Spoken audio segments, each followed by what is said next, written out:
오늘 오신 여러분들을 주님의 이름으로 환영합니다. 오늘 식계를 하나하나 읽어 나가고 있습니다. 10가지의 식계가 아니죠. 죄송합니다. 10개가 마찬가지예요. 10가지 재앙, 이적에 관련된 이야기를 하나하나 읽어 나가고 있습니다. 그 10가지 이적을 우리에게 보여주고, 그리고 이집트 사람에게나 히브리 사람 모두에게 보여주는 가장 큰 이유는 하나님이 어떤 존재인지, 그리고 너희가 어디로 나가야 되는지, 어떤 길이 구원의 길인지 알려주기 위함이라고 말씀드렸습니다. 지난주에는 이제 개구리와 이에 대한 이적을 보여줬습니다. 개구리나 이가 그냥 놀라운 일이 일어났네라고 끝나는 것들이 아니라 그 가운데 드러내는 상징과 뜻과 의미가 있다고 말씀을 드렸죠.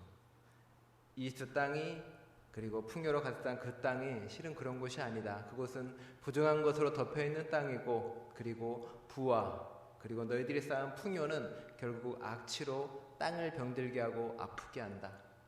그리고 그로 인해서 수많은 먼지와 같은 것들이 일어나 너희를 아프게 하고 힘들게 할 것이고, 어떻게 보면 이집트 사람의 눈에서는 정말로 하찮게 여겼던 그 먼지만도 못한, 벌레만도 못한 수많은 사람들이 자신에게 달려드는 공포에 시달렸겠죠.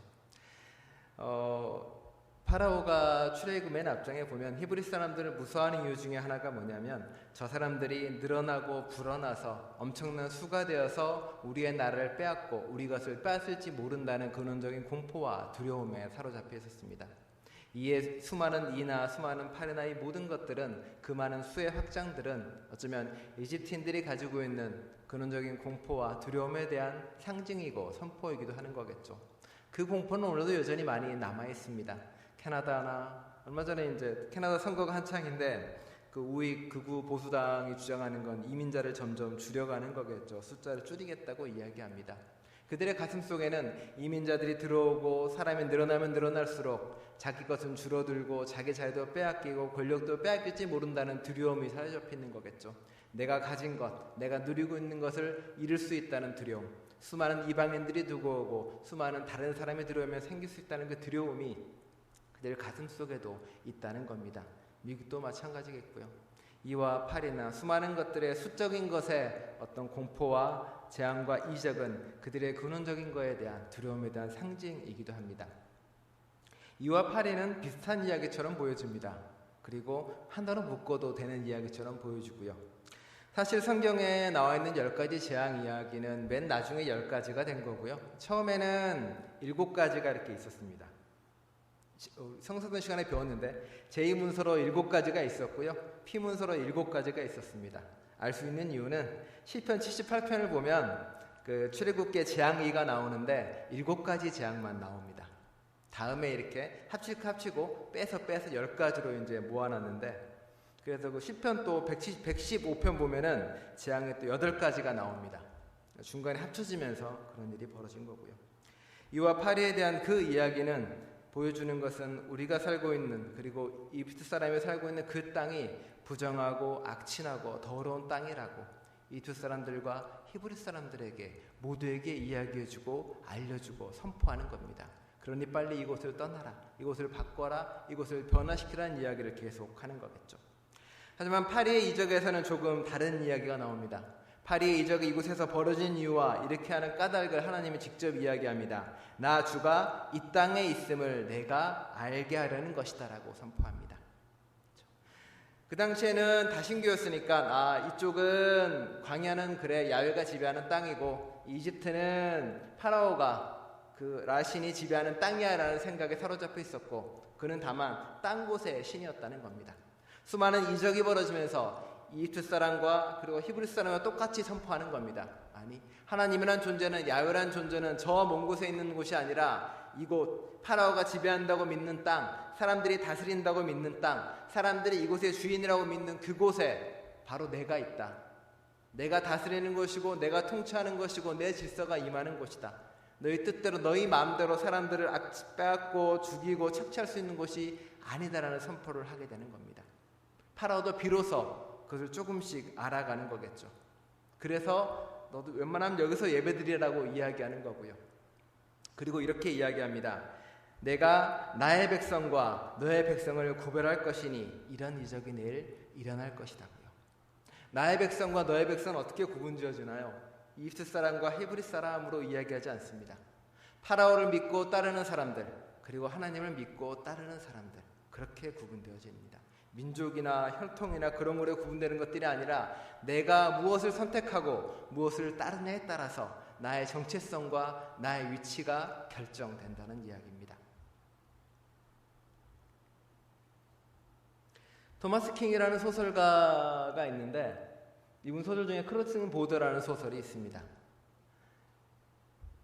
유명한 소설가고요. 단편 소설입니다. 이 소설에는 한 원주민 가정이 나옵니다. 엄마가 있고 딸이 있고 아들이 있습니다. 딸은 원주민 마을이 답답하고 힘들어서 그 원주민 마을을 떠나서 미국 솔트레이크 시티에 가서 돈을 벌고 일을 합니다. 그리고 이제 마침 엄마와 작은 소년이 이제 그 딸을 방문하려고 미국으로 가는 길에 벌어지는 일입니다. 제목처럼 국경에서 벌어집니다. 캐나다 국경을 지나서 이제 미국 국경에 도착했습니다. 물어보죠. 너 시티즌십이 도대체 뭐냐? 이것저것 물어봅니다. 엄마가 대답합니다. 나는 검은 발, 블랙풋이다라고요. 원주민입니다. 블랙풋은 알버타 쪽에서 그 미국과 캐나다 국경 전체를 펼쳐 있는 인디지너스 피플의 부족입니다. 그리고 그 엄마는 스스로를 블랙풋이라고, 나는 검은발 부족이라고 당당히 이야기합니다. 몇 번 이야기했겠죠. 너 뭐냐 국적이? 나는 블랙풋이다. 당연히 국경을에서는 통과시킬 수 없다라고 이야기합니다. 왜? 자신의 오피스에 그런 국가는 나와 있지 않으니까요. 엄마는 굽히지 않습니다. 그리고 다시 돌아갑니다. 물어보죠. 둘 다 캐나디안이냐? 뭐라고 얘기할까요? 아니, 나는 블랙푸시아라고 당당하게 이야기합니다. 당연히 국경을 통과하지 못합니다. 물어보죠. 너는 미국인이든지 아니면 캐나다 둘 중에 하나를 선택해야만 된다라고요. 엄마는 선택하지 않습니다. 나는 블랙푸시아라고 이야기합니다. 하루에 몇 번을 오가지만 대답은 늘 똑같이 나는 블랙푸시라고요. 국경과 국경 면세점 사이에서 며칠을 머무릅니다. 그런데 저 엄마의 모습을 차 뒤에 앉은 소년이 바라보며 이해하지 못합니다. 그냥 캐나디안이라고 이야기하면 될 텐데 왜 저렇게 힘들게 며칠을 이 고생을 하며 겪어야 되는지 알지를 못합니다. 며칠이 되어서 기자들이 몰려들고 많은 사람이 몰려듭니다. 그리고 국경에서 또 마주하게 됩니다. 어떻게 됐을까요? 여전히 국적을 물어보고 그리고 여전히 엄마의 대답은 블랙풋이었습니다. 그리고 더 이상 트러블을 만들고 싶은 국경검문소에서는 그냥 저 엄마와 소년을 통과시켜줍니다.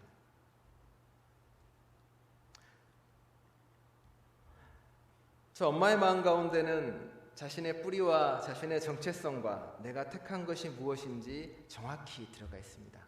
나는 캐나다인도 아니고 나는 아메리칸도 아니다. 나는 검은발 부족이고 나는 블랙풋으로서 내 정체성과 내 것을 가지고 있다고요.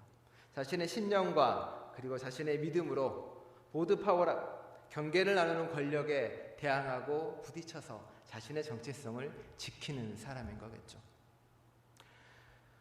오늘의 개구리의 재앙을 통해서 하나님이 하시는 말씀은 그겁니다. 그리고 이집트 사람에게나 히브리 사람에게나 똑같은 걸 물어봅니다. 내가 나의 백성과 너의 백성을 구분할 것이다. 선택은 우리의 몫인 거고 히브리 사람이나 이집트 사람의 몫입니다. 왜냐하면 이 파리의 재앙은 고센 땅에는 벌어지지 않습니다. 고센 땅은 히브리 사람들이 머무는 땅이었고 민족 사람이 아니라 그 당시에 힘없고 돈 없고 낮은 사람들이 머물던 땅이었습니다. 그곳에는 파리가 없었으니까요. 그곳에 가면 고통과 아픔이 없고 거기에는 구원이 있고 거기에는 다른 삶이 있다라고 보여주고 있는 겁니다. 우리에게도 묻는 겁니다. 어느 땅에 머물래? 이집트 땅으로 갈래? 아니면 고센 땅 저 사람들에게 찾아갈래? 저 히브리 사람들, 낮은 사람들, 천하다고 믿는 사람들, 네가 혐오했고 부정했던 그 사람들에게 네가 찾아가서 구원을 받고 그곳에서 그들과 함께 할 것이냐고 묻습니다. 그쪽 편이, 그쪽 사이드가 그곳에 있는 것이 바로 이적과 재앙을 피하는 길이고 그곳에 바로 삶이 있다라고 다시 한번 알려줍니다. 그리고 히브리 사람들에게 다른 이야기를 해줍니다. 바로가 이야기하죠. 야, 이 땅 안에서 너희가 제사를 지내라. 이 땅에 하나님이 있다라고 이야기했다. 나도 이제 알겠다. 이 땅에 하나님이 있는 것을. 그러니 이곳에서 제사를 지내라. 그런데 모세가 대답합니다. 아니, 이집트 사람들이 우리를 부정하게 여기고 세번역은 부정이라고 나오고 개역개정에서는 혐오한다고 나옵니다. 우리를 혐오하는데 여기서 우리가 어떻게 제사를 드릴 수 있느냐? 우리는 나갈 것이더라고요. 히브리 사람들에게 말합니다. 네가 머물고 싶어 한다면, 이 땅에서 머물고 싶어 한다면 이 이집트 땅은 혐오와 부정이 넘치는 곳이다. 너의 믿음을 혐오하고 너의 신념을 혐오하고 너의 삶을 혐오하는 땅이다. 그러니 그래도 이곳에 있을 것이냐? 나가라라고 이야기하는 겁니다. 하나님이 원하는 땅은, 하나님이 바라는 땅은 누군가를 혐오하거나 차별하거나 부정하거나 미워하는 것이 아니라고 선포하는 겁니다. 성 정체성 때문에, 계급 때문에, 혹은 성별 때문에, 혹은 가진 것 때문에, 혹은 여러 가지 외부적 요인으로 인해서 사람을 차별하거나 미워할 수 없다라고 이야기하는 것. 그러니 히브리 사람들이 이제 그곳을 나오라고 다시 한번 말합니다. 하지만 불행히도 파라오는 그것 또한 허락해주지 않는 거겠죠. 금방 했다가 또 금방 바꾸고 맙니다. 그리고 나서 또 다른 이적이 벌어지게 됩니다. 그 이적이 바로 수없이 많은 짐승이 죽고 사라지게 됩니다. 왜 죄 없는 생명이 죽어가고 왜 죄 없는 생명들이 하나님의 이적으로 사그러지는 걸까요? 성경에서는 인과응보를 이야기하지 않습니다. 다만 우리의 죄의 대가를 보여줍니다. 만일 네가, 인간이, 사람이 죄를 지으면 그 죄의 대가를 받는 사람은 사람 그 자신이 아니라 창조물이고 동물이고 식물이라고, 그게 현실이라고 이야기합니다. 우리가 지은 죄로 지구가 고통받고 힘들어하고 쓰러져 갑니다. 우리가 지은 죄로, 우리가 지은 잘못 때문에 수많은 동물들이 멸종해가고 수많은 것들이 사그라져 갑니다. 죽음의 땅이 되고 점점 없어져 갑니다. 히브리 사람들은 압니다. 내가 머무는 이 땅이 이제 죽음의 땅이고 생명마저 사그러지는 땅이구나. 파리떼가 덮어서 썩어가는 대지가 돼가는 것이고 그곳에서 이제 우리가 쓰러지고 죽어가는구나. 모든 짐승이 사라지는구나. 이집트 사람에게는 어떤 구원이 되는 걸까요? 이집트 사람에게 자신의 집 짐승이 죽어가는 것들이, 자신의 소유물이 사라지는 것들이 또한 구원이라고 이야기합니다. 이집트 사람들이 떠나지 못하는 것은, 변하지 못하는 것은, 바뀌지 못하는 것은 대부분 다 자기가 가지고 있는 것 때문에, 가지고 있는 걸 놓지 못하기 때문에, 가지고 있는 걸 포기하지 못하기 때문에 구원으로 가지 못할 때가 있다는 겁니다. 그러니 이제 네 손 펴라. 네가 가진 것, 소유한 건 내려놓고 그래야만이 네가 구원에 이를 수 있다라고 분명히 말합니다. 이 두 가지 이적은 이집트 사람에게도 히브리 사람에게도 그런 이야기를 하는 겁니다. 혐오가 그리고 부정이 이끄는 곳, 이곳이 바로 썩은 땅이고 파리가 들끓는 땅이고 죽음의 땅이라고요. 자신의 잘못된 신앙과 잘못된 믿음 때문에 누군가를 혐오하고 증오하고 미워하는 그 땅은 바로 파리가 들끓는 땅이고 생명이 죽어가는 땅이니 그곳을 벗어나서 다른 곳으로 가라라고 분명히 외치고 말합니다. 그리고 하나님이 우리에게 묻습니다. 그래서 너는 어느 편에 설 거냐? 나의 백성이 될래? 아니면 파라오의 백성이 될래? 종종 어떤 때는 하나님은 우리에게 선택을 요구할 때가 있습니다. 누군가가 예수님께 와서 묻습니다. 세금을 가이사에게 내야 될까요? 말아야 될까요? 예수님은 대답합니다. 가이사의 것은 가이사에게, 하나님의 것은 하나님에게. 이 세상의 통치가 가이사에 의해서, 시제에서 이루어지고 생각하면 시장의 세금을 내고, 하나님이 하고 있다고 생각하면 하나님께 바쳐라. 중간이 없습니다. 반쪽에서 반은 이래주고 반은 저래주고 할 수가 없다는 거죠.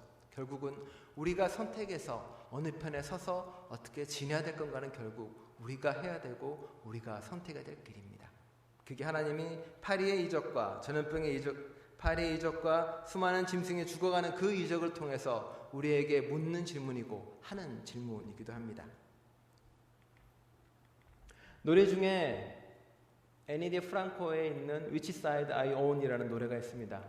원래 이 노래는 피치 시그너라는 사람이 불렀는데 그 노래는 광부들이 파업을 할 때 저 노래를 작곡해서 불렀습니다. 광부가 파업에서 한참 싸워 나갈 때 당신들은 도대체 어느 편에 설 것이냐? 광부들의 편에 설 것이냐? 아니면 탄압하는 경찰들의 편에 설 것이냐고 물어봤던 노래입니다. 근데 애니 프랑코는 이 노래를 조금 바꿔서 이 원래 원작자의 90세 생일날 앞에서 그 노래를 불러줬다고 이야기합니다. 가사도 바꾸고 여러 가지의 사회적 문제를 넣어서 네가 어느 편에 설 건지 묻는 질문이기도 합니다. 거기에 맨 뒷부분에 나오는 게 이겁니다. 묻는 거죠. 당신은 그냥 소비자냐? 물건을 사고 파는 사람이냐? 아니면 우리는 시민으로서 책임을 다하는 사람이냐? 너는 끊임없이 쓰레기를 만들어내는 사람이니? 아니면은 그 문제들을 해결하려고 애쓰는 사람이냐? 아니면 당신은 해결을 하는 사람 중에 한 사람이냐? 아니면은 죄에 여전히 있는 사람이냐고 묻습니다. 그리고 너는 어느 편에 지금 서 있고 어느 편에 계속 서 있을 수 있는 거냐고요. 어느 편에 서 있는 게 맞고 어느 편에 있는 게 맞을까요? 말로만 하고 이쪽으로 가겠다, 말로만 저쪽으로 가겠다는 건 아무런 가치가 없습니다. 파라오로 말은 잘하죠. 해줄게. 이번에 힘들겠는데. 해줄게. 힘들겠는데. 하지만 말이 아니라 몸으로 움직여서 가야 됩니다. 내 시간, 내 돈, 내가 가진 몸, 그게 움직이지 않고서는 구원으로 갈 수 없습니다.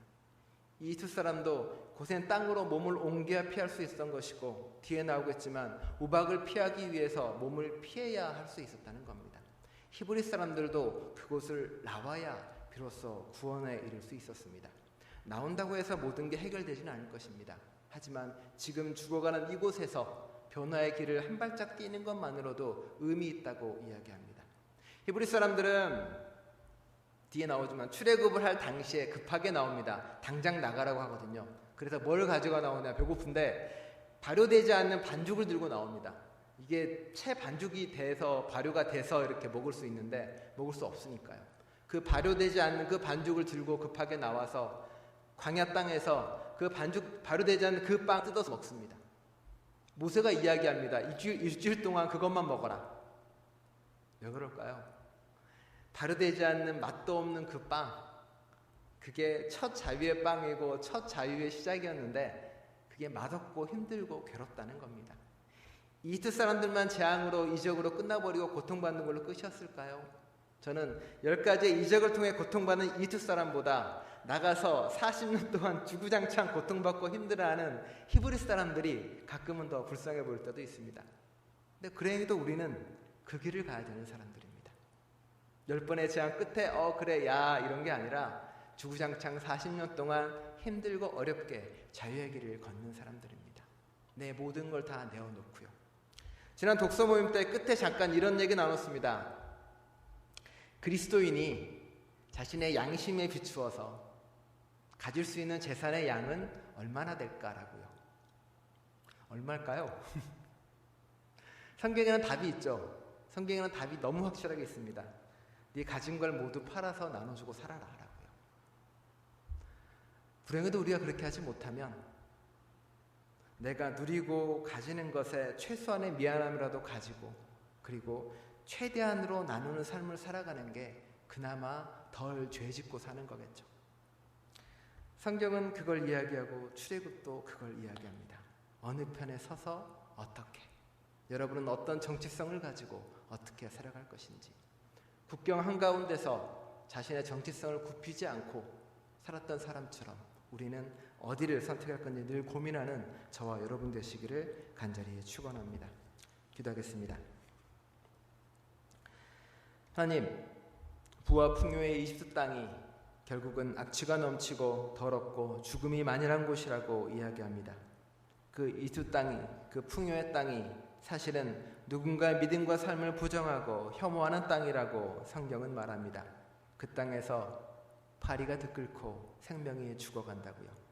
우리가 머무는 이 땅도 사실은 썩어가고 죽어가는 곳일 수 있습니다. 버릴 수 없는 곳이기에 바꾸고 변화시키는 데 애쓰는 저희에게 하여 주옵소서. 말로만 떠들고 말로만 이야기하는 것이 아니라 내 몸과 시간과 돈과 모든 물질을 내어놓고 온전히 애쓰는 저희 될 수 있도록, 모든 걸 내어주지 못한다면 미안함과 죄스러운 마음으로 그래도 회개하고 돌이키는 삶을 살아갈 수 있도록 저희와 함께하여 주옵소서.